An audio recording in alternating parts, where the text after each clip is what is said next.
Hello, ladies and gentlemen, and a warm welcome to today's webinar, which is brought to you by Shared Services Link in association with Thomson Reuters. Today, we are looking at the 5-month countdown to the Poland mandate. My name is Susie West. I'm the founder and CEO at Shared Services Link, and I'm thrilled to be introducing as our two expert speakers today, Marta Sawinska.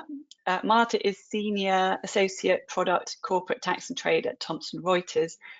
And Marta is being joined by Andrzej Pianowski, who is Senior Enterprise Account Executive Tax and Trade at Thomson Reuters. So it's great to have Marta and Andy with us today.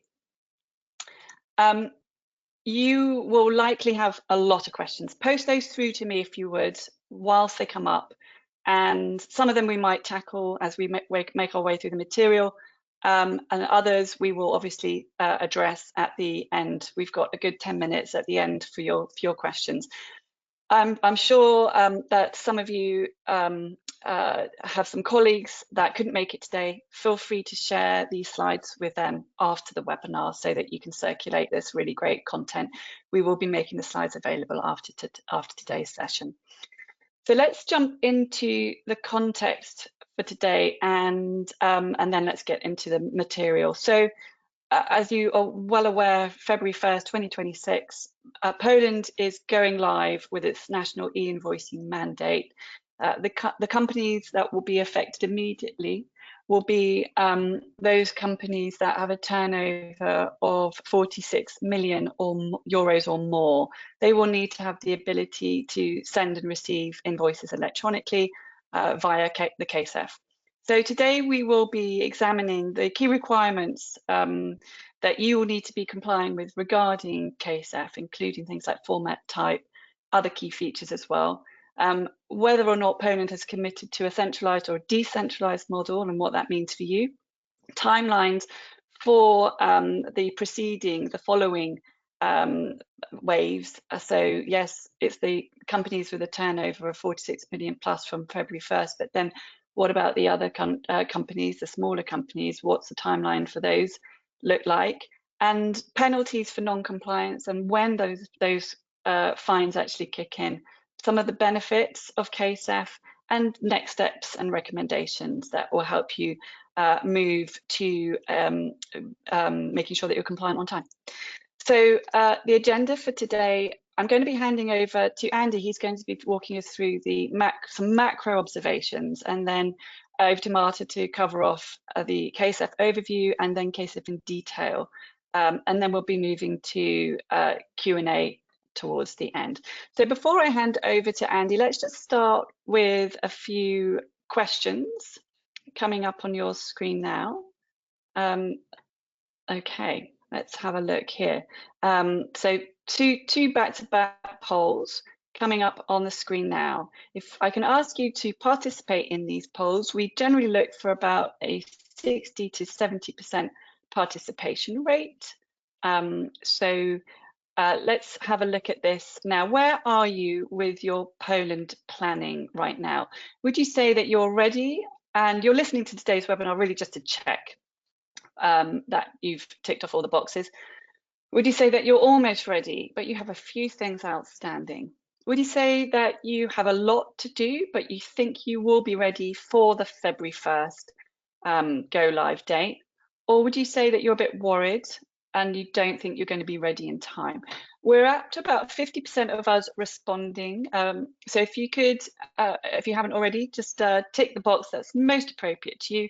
Looking to get about 60 to 70% response rates for each of the polls, if possible. We always share the results live, so it's quite good benchmarking for you. Closing the poll in 3, 2, 1. Let's have a look at the results. Thank you. We're on 61% of you voting there. Should be coming up on your screen shortly. Let's have a look. Now, 2% of you say that you're ready and you're listening just to check in. 15% of you say that you're almost ready, but you've got a few things outstanding. Now, 74% of you, which is quite a large number, say that you think you've got a lot to do, but you think that you will be ready for February 1st. You're in the right place to find out what more to do. And 8% of you are a bit concerned about what you've got to do and whether or not you're going to make the deadline. on time. Let's also follow up with this poll question. What countries are in scope for you? So are you here really obviously here to find out about Poland? So is it just Poland that you're focusing on? Is it Poland and a few other countries? Is it Poland and really most of Europe? Is it mainly Europe and some other countries outside Europe? Or would you say that you have a global scope for your e-invoicing and your mandate program? So which countries or regions are in scope for your company's e-invoicing roadmap? And closing the poll in 3, 2, 1, and let's have a look at some of the results there coming up on your screen. About 64% of you responding there, so thanks for that. So 11% of you just Poland, a quarter of you Poland and a few other countries, 14% Poland and most of Europe, 14% of you mainly Europe and some other countries, and a third of you have a global scope. So thanks for that. Now I'd like to hand over to you, please, Andre. Over to you. Thank you so much, Susie. Thank you for the polls. Great questions. Thank you to everyone that joined and participated. A small comment, a short comment on the results. It actually is in line with what we are experiencing in discussions with our customers and prospects. For those that are already done or nearly done, it's good to be here. Maybe you can have a checklist and see that everything is covered. For those that are working on compliance in Poland, who are a bit worried, we will outline some main challenges and then recommendations. So I really hope and believe that everybody will find something for themselves. I'm accompanied with my colleague Marta that will be also helping me with some of the regulatory topics. But yeah, welcome to the 5-month countdown to the Polish mandate. And I would like to start with a general concept of, I think, why we're here and what is happening currently in the compliance market or compliance in general. So we are working in international companies. Businesses today, they usually don't have borders, and we are talking about, the global village, worldwide trade and international approach. But we have our duties and responsibilities within, let's say, ourselves. We have responsibilities towards our loved ones, kids, spouses, families, friends, but we have also responsibilities towards our companies, our employees, our shareholders, and those responsibilities, they have, of course, a big, broad variety of responsibilities in general. But today we're going to focus on key challenges that are already today reflecting of the way our business is handled across the globe. Because already today we have challenges in regards of legal compliance. We have different legal obligations around the financial and accounting departments. Today we already create and report, whether it's a safety yearly report, annual reports, we have cross-border obligations, we have customs, and we need to understand the environment we are operating in. We need to know the cadence of those reports, whether they are in real time, whether they are post-audit, monthly, weekly, some of them are daily. So we are currently in the environment, the business environment, that requires from us a deep and very precise understanding of variety of rules and obligations, file formats, governmental applications. And we see this environment and the regulatory landscape as an ongoing change. And if we look backwards, the vector was already set, this regulatory landscape was already set almost 2 decades ago, and it's constantly growing. More and more countries in Europe, together with the EU, implementing different regulations related to invoicing compliance, purchase order, transport management solutions. So there is no turning back. We need to be equipped in knowledge, and we need to be equipped in proper partners that will allow us to stay compliant over time. And we have to also embrace ourselves and be aware that when we are talking about CTC, so continuous transaction control, the first that comes in mind, especially we are in this group, we are talking about Polish mandate, we are talking about the invoicing compliance in Europe mainly. We're thinking about the invoices, and then immediately we think about accounting department, finance directors, CFOs, and their daily business. But we have to be aware that the landscape for upcoming changes related to CTC will touch every single part of our supply chain. We're going to discuss, and it's already in discussion with different governments and different regulators, that we're going to have to report, and we have to work with controlling and CTC in sourcing. Then we're going to have to also look at procurement. Today, of course, we're talking about manufacturing, where we have the invoices. Sales is a natural department, if we can call it like that, where e-invoicing are coming in and coming out. But distribution and shipping, that's already in the making as well. And if you can see the examples on the bottom, there are already countries working on it. Procurement is already mandated in Finland, Denmark, in Singapore, for example. There are countries that already implemented distribution and shipping regulations, and that we have Romania, Hungary, for example, and Turkey. And then sales, obviously, and that can be different types of sales, business to business, business to government, or business to customer.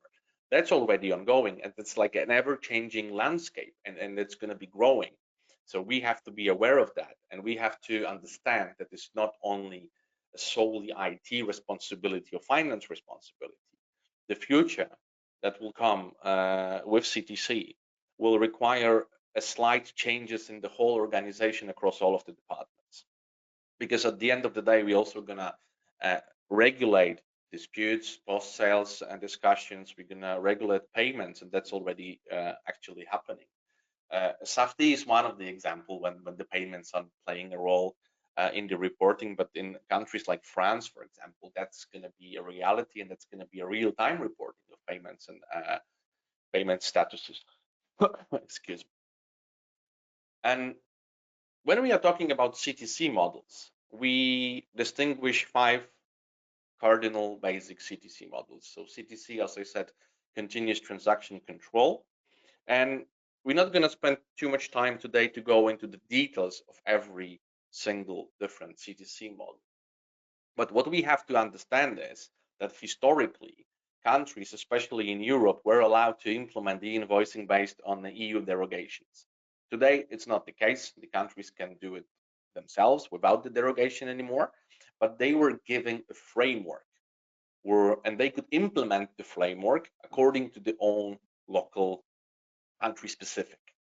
And they could use either the interoperability or real-time reporting, like in Hungary, clearance model, Chile and Mexico, and then centralized exchange or 5-corner model. 5-corner model, it's going to be recommended, especially in terms of VIDA, so VAT in digital age. But still today, we have several countries with the centralized exchange model, like Italy and Poland. A few comments on that. First of all, those models, they are in essence different from each other. But even if we look at the same vertical, centralized exchange, what is working in Italy cannot be just easily copy-pasted and used in Poland or in Romania. The reason for that is that there are different IT aspects of every of those models, and business aspects as well, of course, aligned with legislation. It's a different connectivity, it's a different file format, it's a different process, and there's a different business process, technical process, and governmental process. But in this centralized exchange, it's worth to mention that the government plays a very important role, but because the government is the entity that is actually collecting and approving all invoices and then sending it out, so to say, to recipients, and then sending it back to you from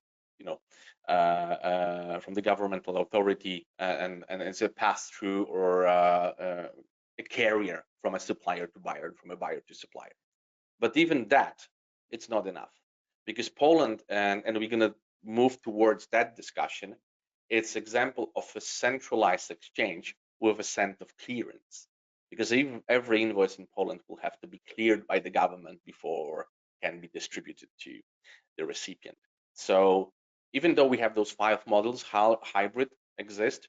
And to finish that part, I would like to say that it's of course very important for you to understand each model, and you can do it yourself. You can invest time and resources to get proper people on board. I mean, regulatory, legal advisors, and understand each of these models, understand the technical aspects, understand the consequences, and then of course implement the compliance rules in your company in Poland or in other countries. But the thing is that once you do it, you need to constantly monitor those changes, because they will be changes and they will be rapid at the beginning, some more extensive than other.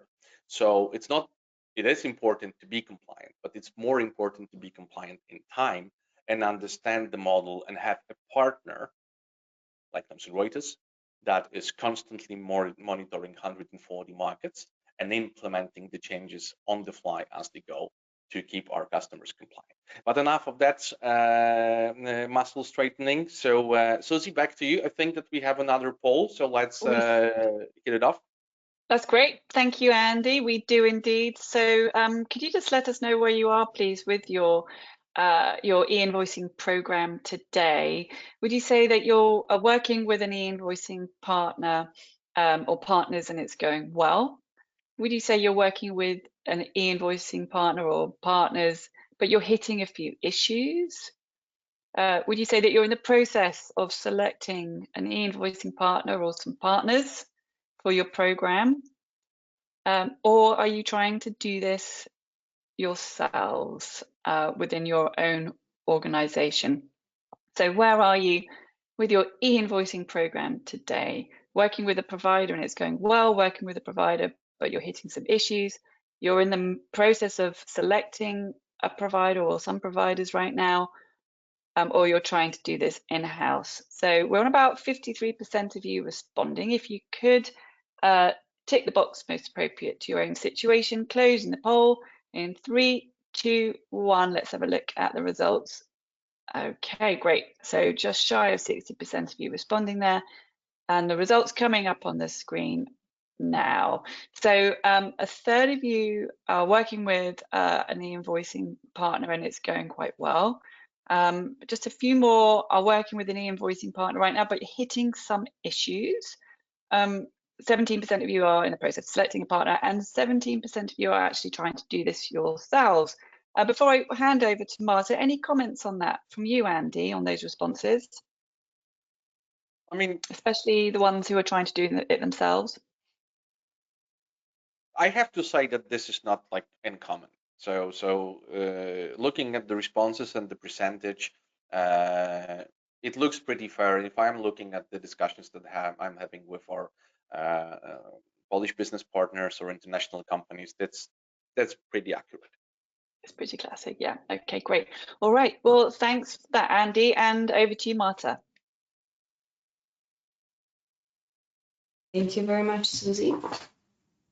So now we're going to move to the KSeF overview. So I will explain to you first like the broader understanding of what is KSeF, then we're going to dive into some details and challenges, our recommendations, and we're going to also mention what is the current status of KSeF, what do we know, what we still don't know, what we are waiting for, etc.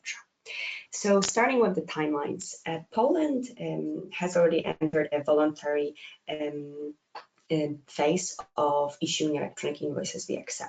This has been allowed for the businesses from January 2022. However, from 1st of February 2026, this is going to change when the mandate goes live and the biggest taxpayers will be impacted. We talk about the taxpayers that have a turnover bigger than 200 million zloty, which is approximately 46 million euro, calculated for the year 2024, not 2025. It is also important to mention here that these biggest taxpayers will have an obligation to issue structured electronic invoices via centralized platform. However, for the receipt part, the receiving will be mandatory for all the rest of the businesses. So that's a very important part to mention. Then the mandate will expand to the rest of the businesses. That will start from 1st of April 2026, except digitally excluded taxpayers. The digitally excluded taxpayers will be obliged to issue electronic invoices only from 1st of January 2027. And here we talk about these taxpayers that have a monthly sales lower than 10,000 zloty, which is approximately 2.4 thousand euros. In scope of the mandatory issuance and receipt will be B2B and B2G transactions. So all of these types of invoices needs to be sent to the KSeF. If it comes to B2C transactions, it will be possible to issue them via KSeF, however, on a voluntary basis. So there is no obligation per se in the current legislation. The taxpayers that are in scope are businesses that have both VAT registration in Poland and fixed establishment in Poland. Fixed establishment can be a warehouse, can be employees. This is a broad concept also explained by the European Union. So purely VAT registration in a country is not enough to be in scope of the mandate. Therefore, those two requirements have to be met. We talk both about VAT active and exempted taxpayers that will be obliged, and optionally, these taxpayers that have a VAT registration but don't have a VAT, don't have an establishment in Poland, as well as flat rate farmers, these taxpayers could optionally connect to KSeF, but they are not obliged to do so. If it comes to the impact, so all the structured electronic invoices will need to be exchanged through the KSeF platform. There will be a clearance process conducted, semantic check of an invoice, and after the invoice will be sent, and let's say the platform will check that it's following the schema specifications, the number KSeF, otherwise called KSeF ID, will be assigned to an electronic invoice. This ID is very important for both parties, for both suppliers and buyers, due to the fact that, for example, it will be used on the corrective invoices issued by the suppliers, due to the fact that buyers will not be able to issue corrective notes in KSeF. So only suppliers will be able to issue corrections. There will be no debit, no credit notes, just the structured corrective invoices. And such corrective invoices will need to include number KSeF on it. And this number will be also used on the bank transfer. So the obligation will be on the buyer side whenever making a payment to refer to the invoice that is being paid for, and this number will be necessary. Also, another impact is that there will be penalties, of course, applicable for the non-compliance with KSeF for, let's say, wrong issuance of the invoice, not following the schema, but also in case of wrong issuance whenever there is offline mode, so when the KSeF system is down. These penalties will be applicable from 1st of January 2027. So there will be a certain grace period applicable to all the taxpayers at the beginning. And now let's look at the technical specifications. So what we know currently, what are the requirements? So every invoice that will be sent via KSeF is a structured electronic invoice. It needs to follow a schema specification. Currently, we have a schema version 3. FAVAT3. In the newest schema, there is a possibility to send attachments. So attachments will be allowed as a part of a structured invoice. This is due to the optional attachment node that has been added in the recent schema. There are some limitations, for example, size. It could be only 3 megabytes. And there are also other limitations, such as the attachment cannot, for example, refer to the marketing materials, etc. Then another important thing is that the flow of an invoice, it consists of issuance, exchange, but also receipt. And as I mentioned already, from 1st of February 2026, all of the taxpayers will have an obligation to receive electronic invoices. Issuance will be only on the largest ones at the beginning, in the first phase. The legally valid invoice will be the one that already received a KSeF KSeF unique ID.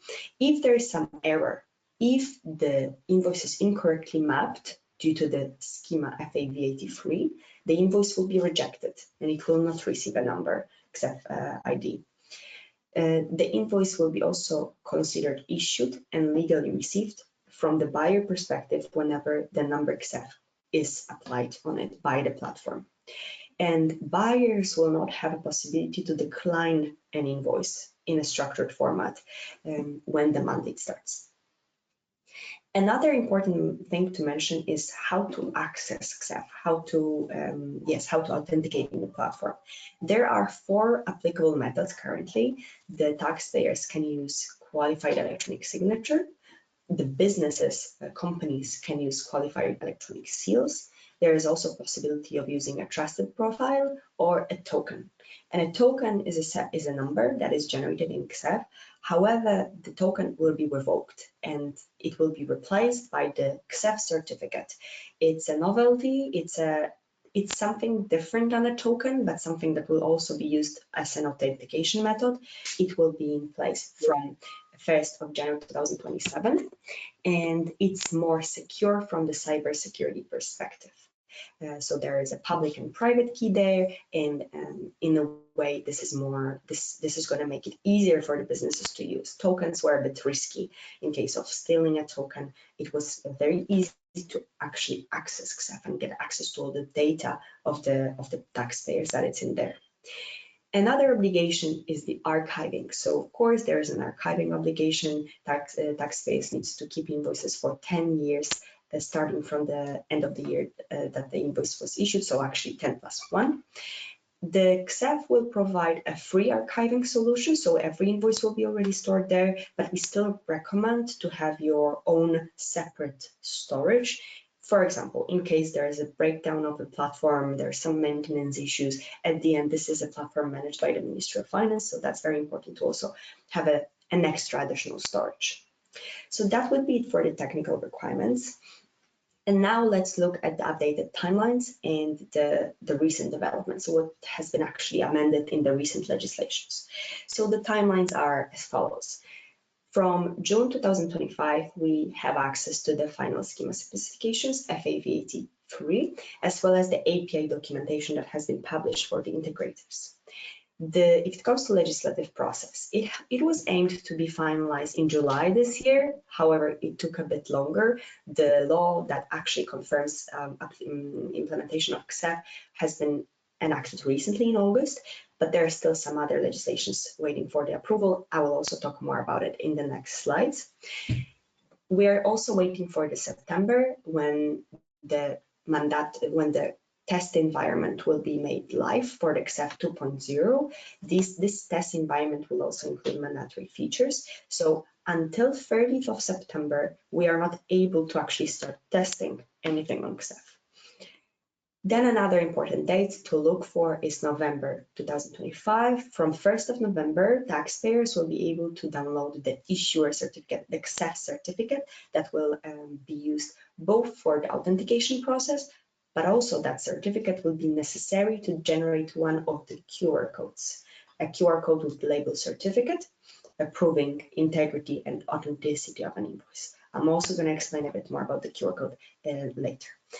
And from January 2027, as already mentioned, there will be penalties applicable, but also the KSeF ID will become a mandatory element on bank transfers. So that's also something taxpayers need to be prepared for.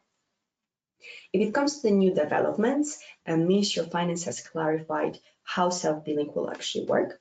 So self-billing for cross-border transactions will be excluded from mandatory scope. However, for entities that use a European VAT number, it will be possible to issue invoices in a self-billing procedure, but that would be on a voluntary basis. Another novelty and additional addition to the recent law is the permanent offline 24 mode.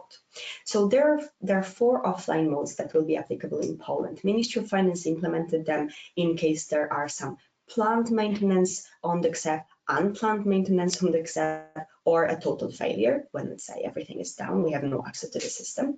And on top of that, Ministry added a new offline 24 mode. This mode will work in a way that it's permanent.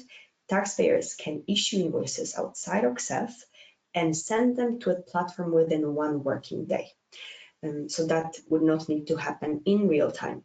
Any invoice that will be sent in an offline mode 24 and shared with the buyer outside of the platform will need to include 2 QR codes.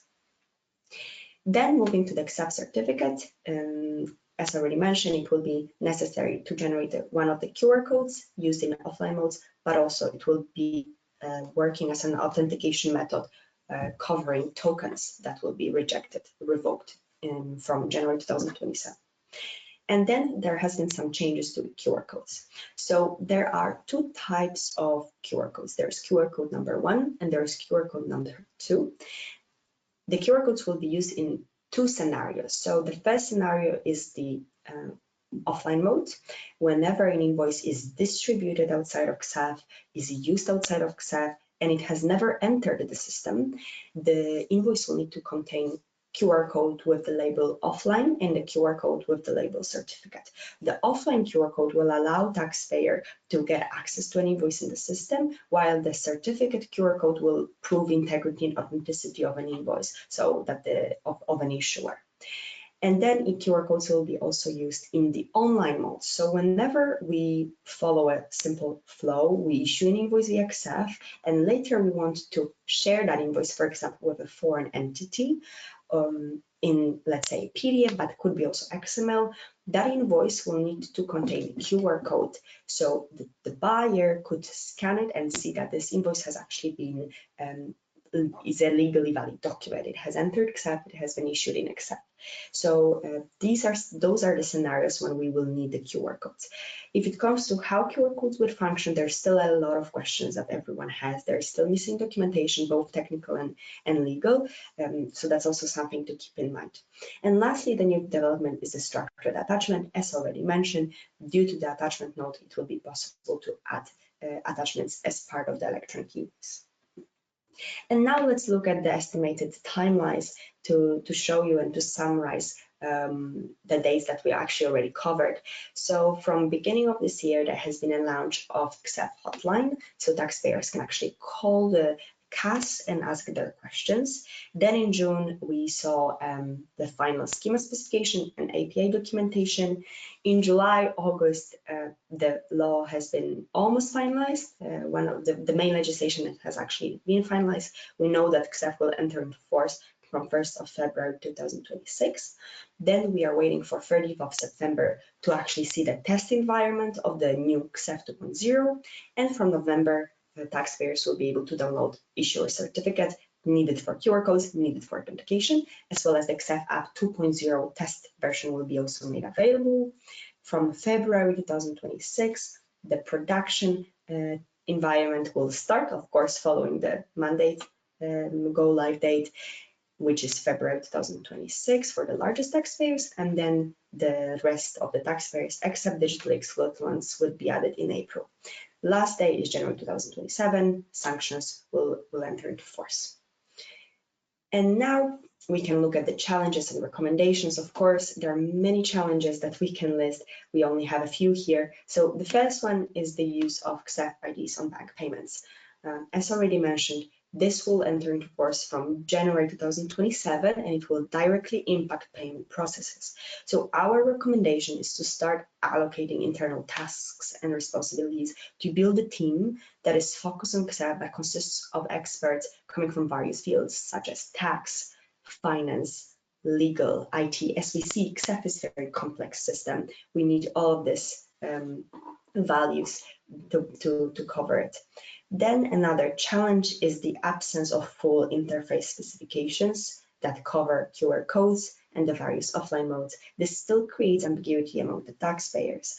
So due to the fact we still lack information, our recommendation is to start working internally, performing a data quality check assessment, making sure that all the data that will later need to be reported to KSeF is actually ready. It's already in your internal IT systems.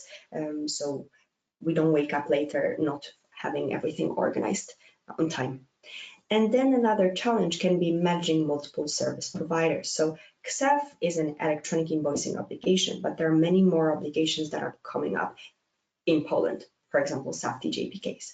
It is harder to manage various service providers and keeping track of all these changes. So our recommendation is to actually select the service providers that will be able to support you comprehensively, to allow you to understand both electronic invoicing, but also safeties, and making sure that all these processes are smooth and updating you of all the changes. So that's, for example, something that Thomson Reuters, we are doing here in Thomson Reuters. And lastly, I would like to talk about the latest news and the current status. So something that is happening right now.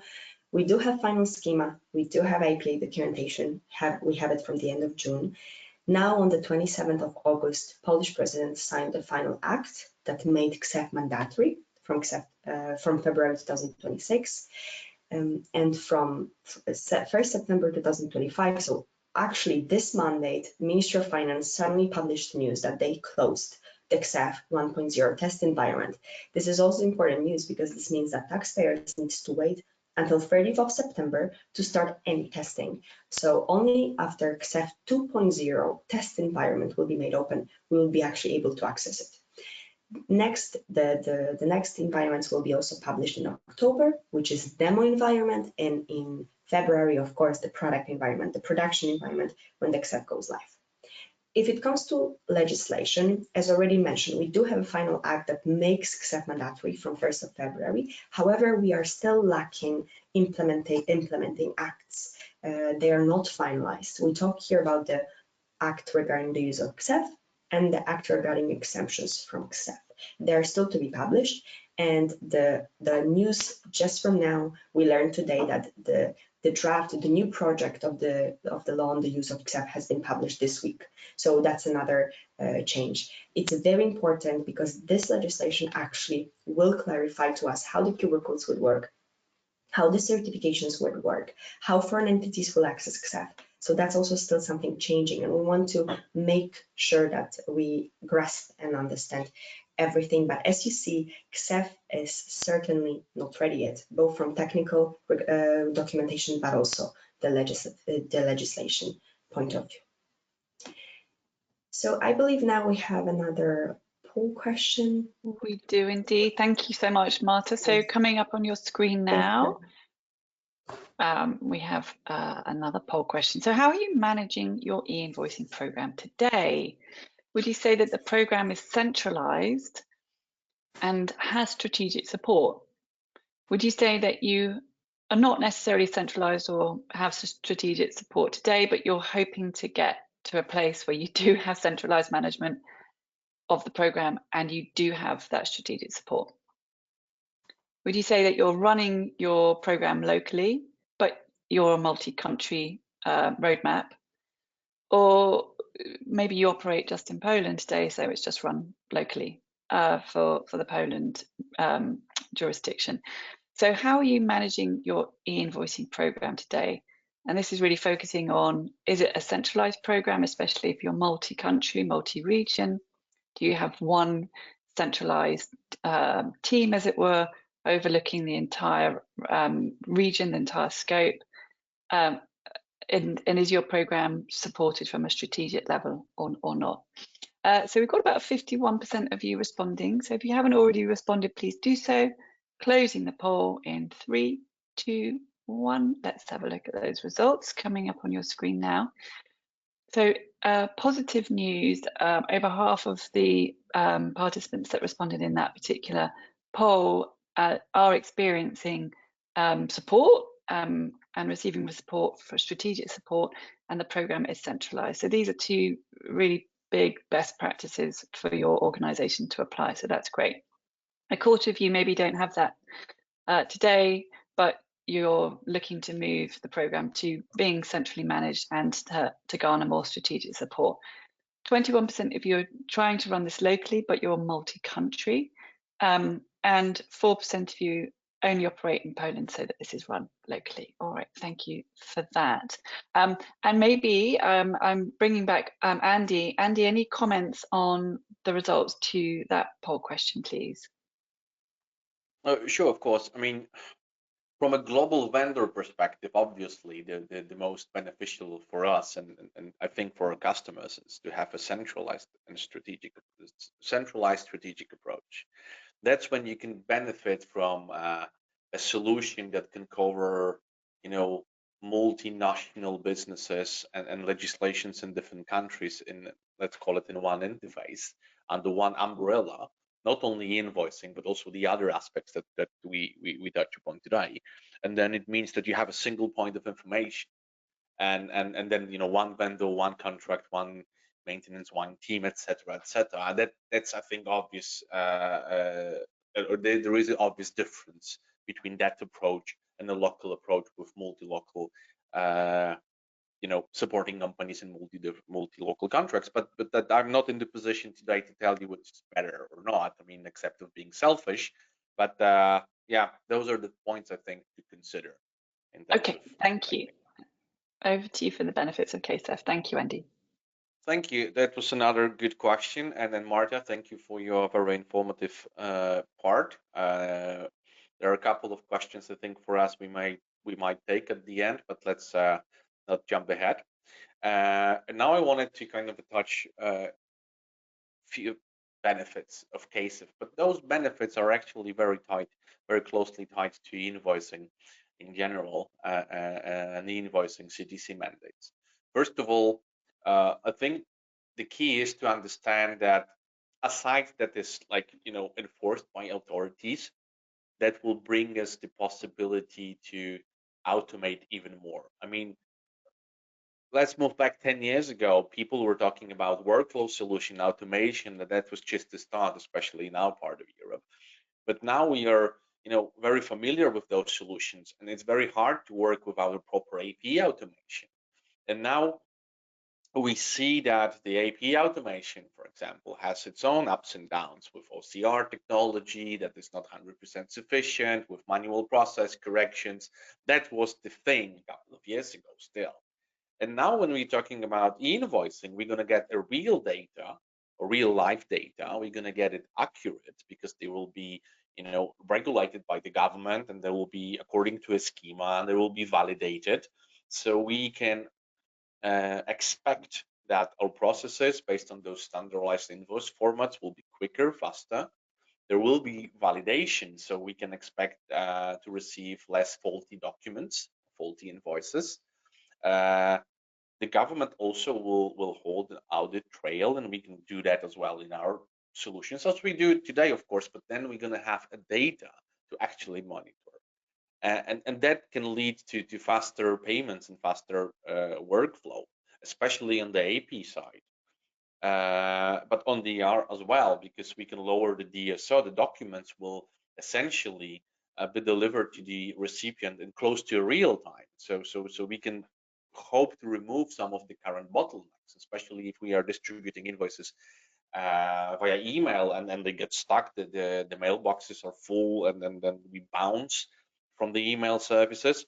So that's going to be gone to some extent, of course. And I already mentioned the OCR that is extensively used on the AP side. And then, of course, it's not only for e-invoices, it's also used for contract management, claims management, etc., etc. But focusing on that part, we can expect to kind of eliminate most of the papers and PDFs. That means that we can reduce the use of OCR technology and those, you know, per page fees, etc.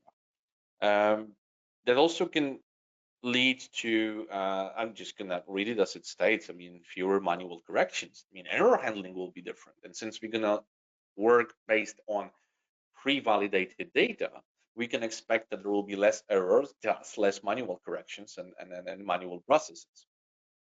Integration as well. I mean, there is a centralized, standardized API.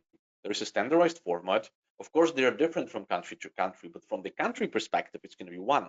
So we can assure that if we are going to follow the rules and follow the documentation, then we're going to make things simpler in terms of data mapping and then format handling. So this all brings us to, before I'm going to go to point number 6, that all brings us to automation, data quality, which brings visibility. And that's a visibility to our controlling forces. So better business planning, cash flow, and then in general, better visibility for our shareholders and then decision makers. So I think that's a plus. And then of course, depending on if we are going to use a third party or not, in terms of third parties, it's very important to assure that they are certified and they have the necessary qualifications and they are pen tested and they are, you know, security wise, yeah, compliant basically. But in this centralized model and the country wise as well, the government will also be the warrant of you know, the SLA and the quality of the solution.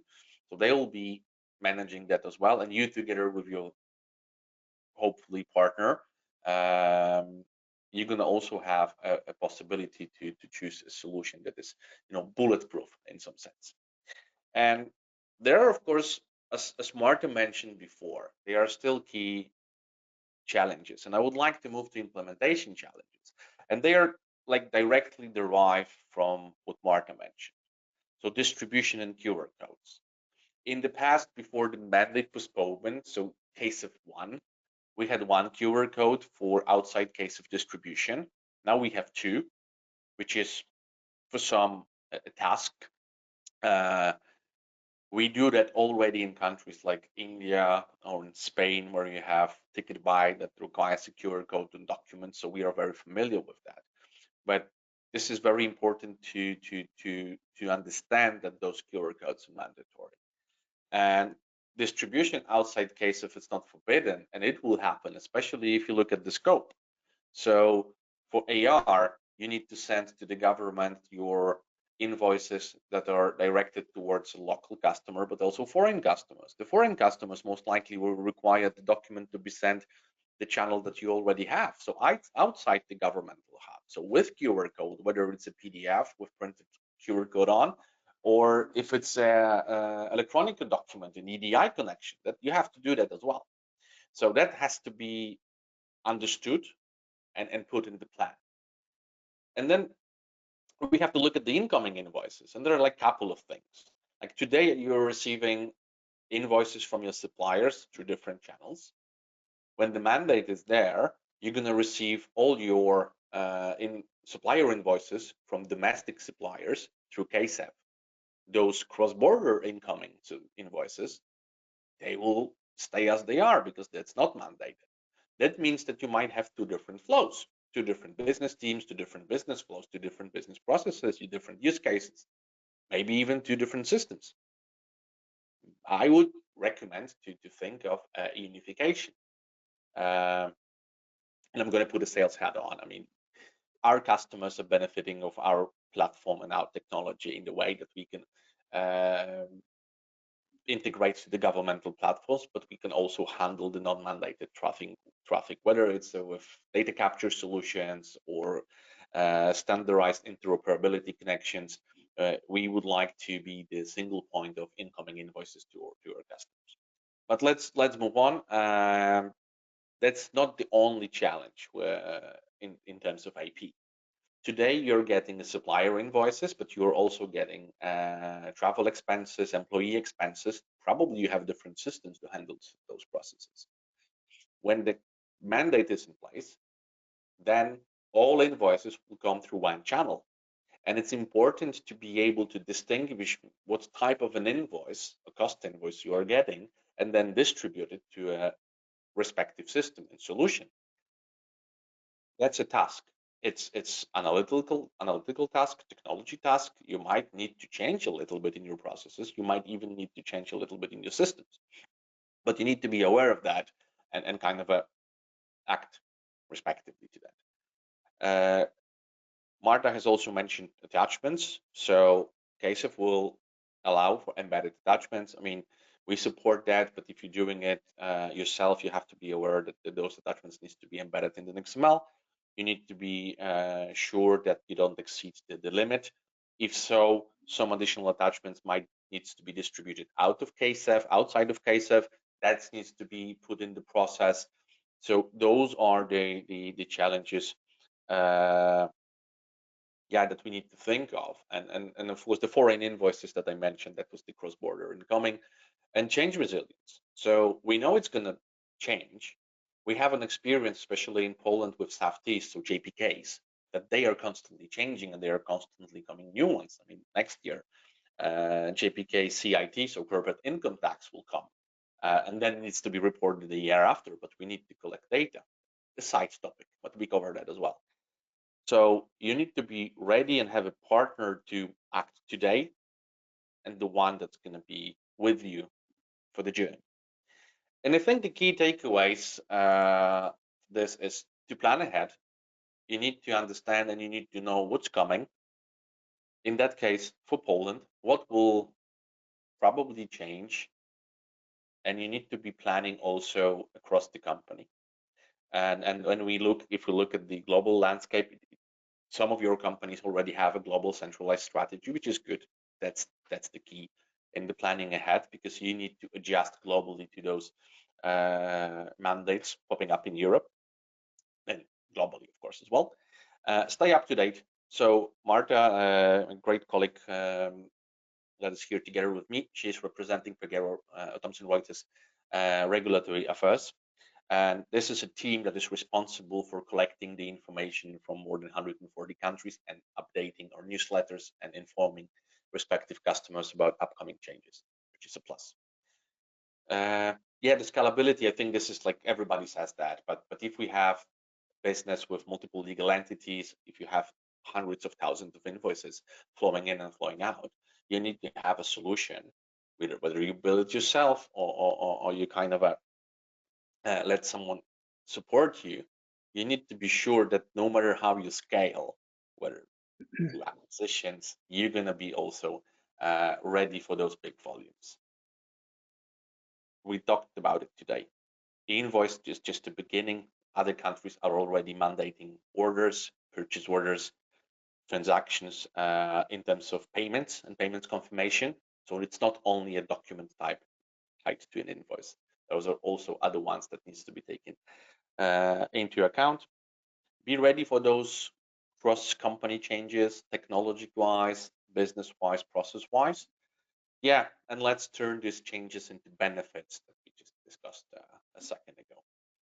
And I think, last but not least, I can say that this slide is sponsored by our marketing department, and I promised I'm going to greet my great colleague Marlena, who is our marketing coordinator. Thank you for that, putting that in place as well, and assuring we are in that IDC market space. So Pagero, it's the name, but now we are part of Thomson Reuters. Once was Pagero, it's the platform. So I can proudly say that in 2024, that's the latest report, IDC Market Space has nominated and selected Thomson Reuters with Pagero OneSource solution as the best of breed in terms of e-invoicing solution, compliant e-invoicing solutions.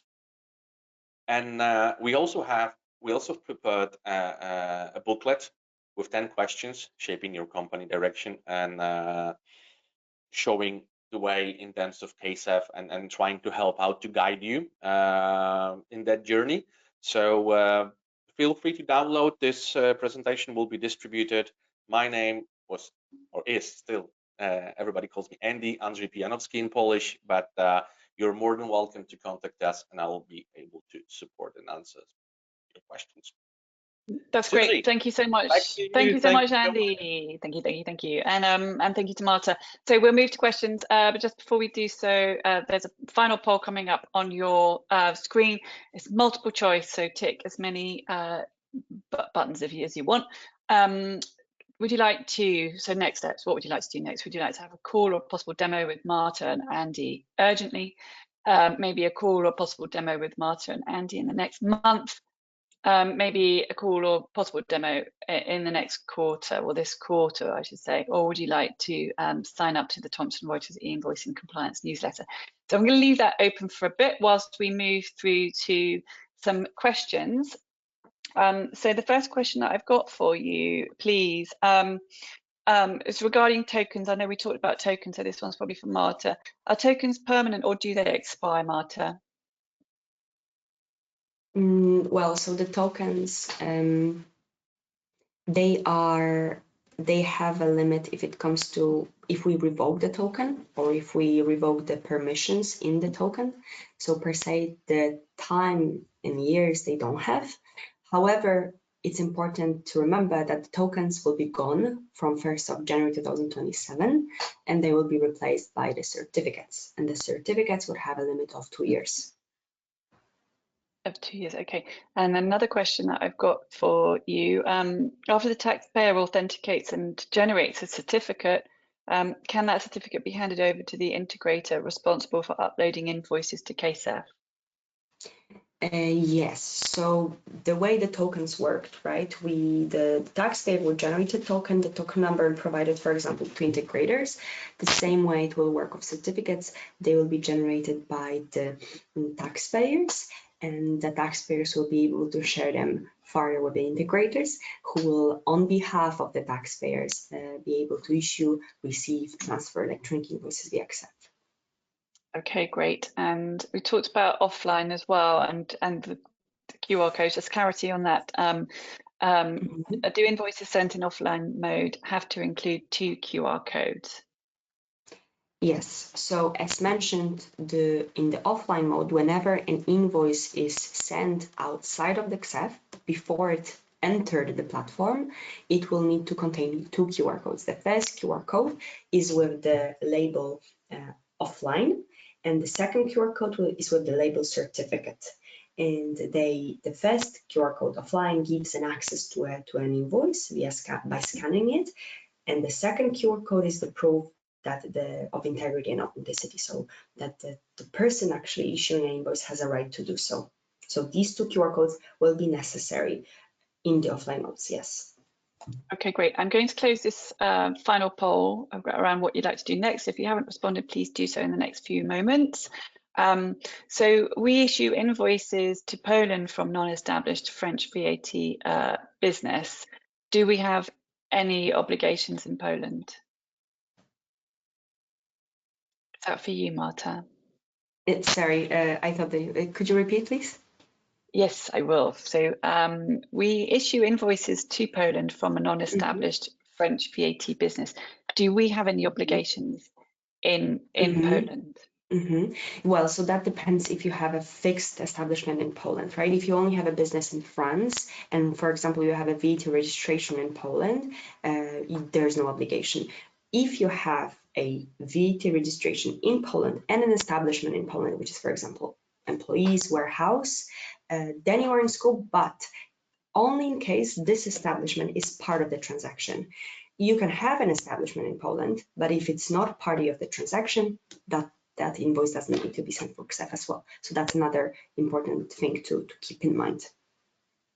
Okay, could you elaborate where can we get the schema and API detail, please? So I can take this one. Okay, go for it, Andy. But yeah. you can correct me, Marta, and add, because I think that the one thing that it might be a bit troublesome is that there is Polish website that is run by the government, where you can get all the details, right? Currently, the documentation and the API documentation as well, it's in Polish. It should be in English soon. But what I would recommend is also to go to our website, which is pegero.com, and then if you write Poland, then you're going to get a regulatory updates, and we have all the updates published there with all the respective links to the Polish authorities, where you can download the schema and download the API. I don't think we can, Susie, I don't think we can type anything in the chat so people can see it.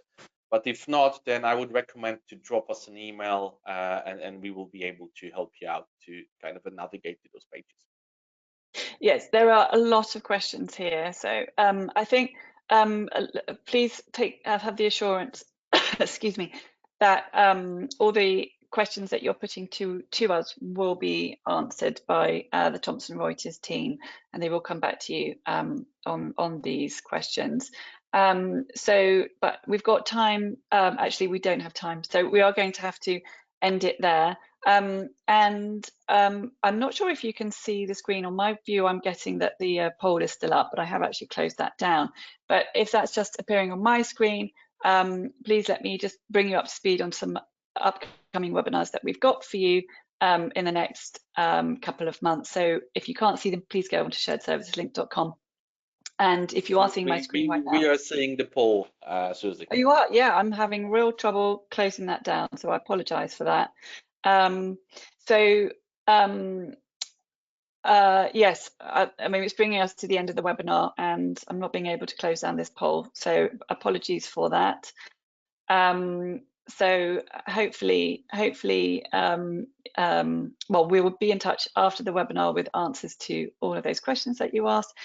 And we look forward to welcoming you next time. And huge thanks to Andy and huge thanks to Marta. All the best and goodbye. Thank you so much. All the best. Thank you, everyone. Thank you.